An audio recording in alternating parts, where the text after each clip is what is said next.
I think it's a combination, right? I think it's a combination. I mean, Letitia James, when she was introducing him, I remember I was like, honestly, I was getting emotional as she was introducing him because the introduction she makes is they said he was too young. They said he was too inexperienced.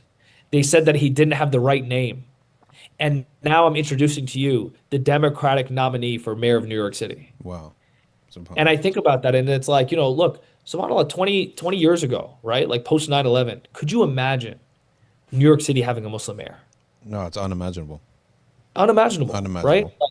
Unimaginable. I mean, I just think about what that was 20 years ago to Yeah. where we are today, that the largest city in the country will have a Muslim mayor, inshallah. I mean, hopefully all goes well going into November. There's very small chance, that, something crazy happens, but assuming all goes well, and I mean, based on what the Mamdani team has done thus far, I think they're in good shape going into November. I think it's gonna be the first Muslim mayor of the largest city in America.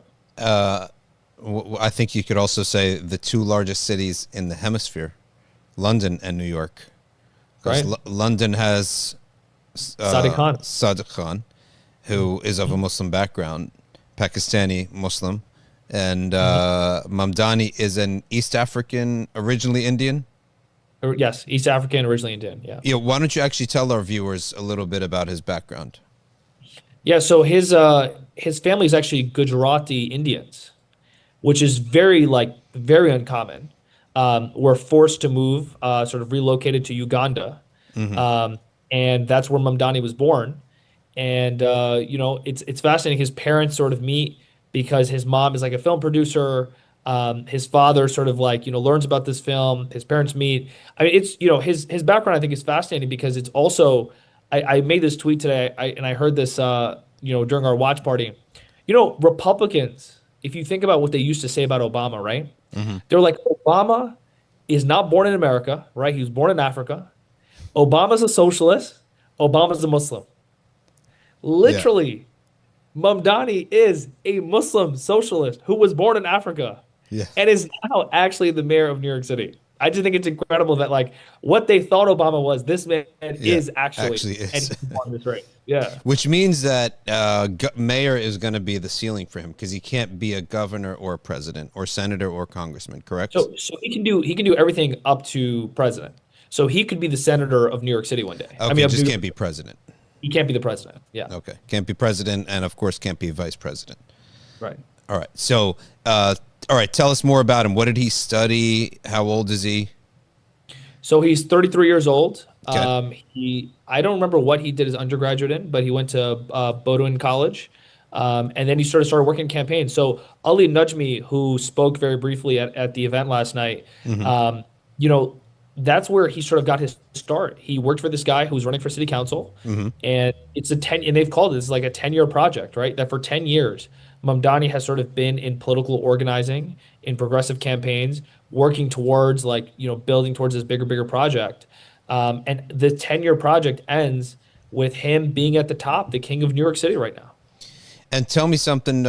In the 4 months, what were the nodes that bumped him up and got him attention, let alone likability and voters? Because 4 months is such a small amount of time. So there had to have been some nodes, some major things that happened that bumped him up this way. Yeah, I mean, I think the public financing was really big for him, like the incredible way that he raised money, Hmm. right, from everyday people. Like that was incredible what he did. His videos went extremely viral. I mean, this was someone that like showed up all over our feeds. I mean, I'm sure you saw him, you're just scrolling, like you would see a Mamdani video collaborated with Subway Takes, collaborating with, Pop Crave, collaborating with, models. Like this guy was literally everywhere. And so his social media team did an incredible job. And I think the icing on top was he did this walk from the top of Manhattan all the way down to the Oh, he Battery. walked. Okay. He walked. It was a 13-mile walk, right? And he literally like films the whole thing, sort of like lets people know like, hey, I'm gonna go and I'm gonna like walk down the entire city because like I'm a man of the people. And Dr. Shadee, what's so inspiring to me about that is literally 2 days before that, he had done a video where he talks about, an assassination attempt, like people talking about trying to assassinate him. So some people, right, like people are going to offer, like, physically threaten your life. they sort of hide away, right? Like no one would have blamed him to say, look, you hired security detail, you should have hide away. But he is such a man of the people that like people are threatening his life, and he's like, you know what I'm gonna do? Mm, I'm gonna do a walk starting at 7 p.m. until 2 a.m. in the morning and walk in the streets of my city to let them know that this city belongs to us. yeah, that's I mean, powerful. subhanAllah, man. I That's mean, I powerful. just think that, he talks about this idea that like being a good Muslim is about being a good person. Yeah. And I think he really embodies that. So people are wondering about his personal life and things. The way I look at it is that in the realm of politics, it's at the broadest level.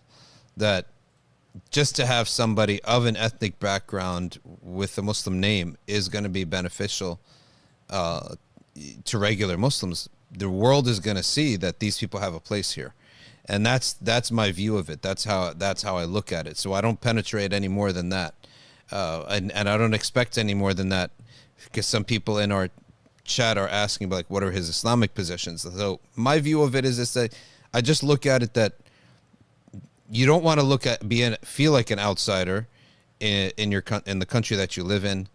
One of the ways towards that is to have Muslim representation in these places, and as long as a person is, as you're saying, not oppressing, not selling out, I think is a big deal. Not selling out to oppression that we're seeing in Palestine and Gaza. Why don't you talk to us a bit about his stance there and how bold he was to talk about that? And I wonder if some of his advisors said to him, hold it up a little bit, tone it down a bit. Yeah. I mean, look, I also will say this, my personal perspective on this is like, we don't expect politicians to be our leaders in our faith, right? Like that is not their job. They didn't sign up to be like a Qari or a Sheikh or something. They signed up to be a politician, right? So Mm, we should not be taking our Islamic principles from our politicians. That's why we have Islamic instructors. And I think that what he occupies is this sort of political arena where he changes what's okay and comfortable for us to say, right? And so on the Palestine issue, right? I mean, like, this is a guy who very openly said, if Netanyahu steps foot in New York City, I would have him arrested. that's insane. Said That's that openly, amazing. right? That's amazing. He is That's someone amazing. who, I on would stage, love to see that actually happen. well, and then he said on stage, he was like, Yeah. "Look, I believe Israel has a right to exist, but only as a right, well, to exist not as a Jewish state, but as a state with like equal rights for everybody." Yeah. Right? Has like, Yeah. doubled down on that position of like, look, like that is my position on this. When they asked him to condemn the state, like the statement, globalize the Intifada, I mean, he said, look, I think this means different things to different people. Right? And so like even people who said, oh, he shot himself in the foot, to your point, like he sort of was like, no, like, listen, I'm not here to police people's speech. Like they can sort of like, have this sort of position that they want to have. And so this is someone who has been extremely bold on this issue, Yeah. has been unapologetic on this issue, and I think is a huge win for our community, Yeah. right? To like think about, it used to be said, I mean, even to me, when I was before I announced my campaign for mayor, October 7th happened, and I had advisors who said to me, like, look, you went to Harvard, you beat cancer, you've been elected, like, just do not talk about Palestine, right? Like, that is sort of like the political wisdom around this country. That's what it was around Palestinian people, that they were a Hmm. liability. And Mamdani has literally showed, like, no, it is a strength for me to show that I have a backbone, that I'm willing to stand for what I believe in, and that I'm willing to stand for humanity.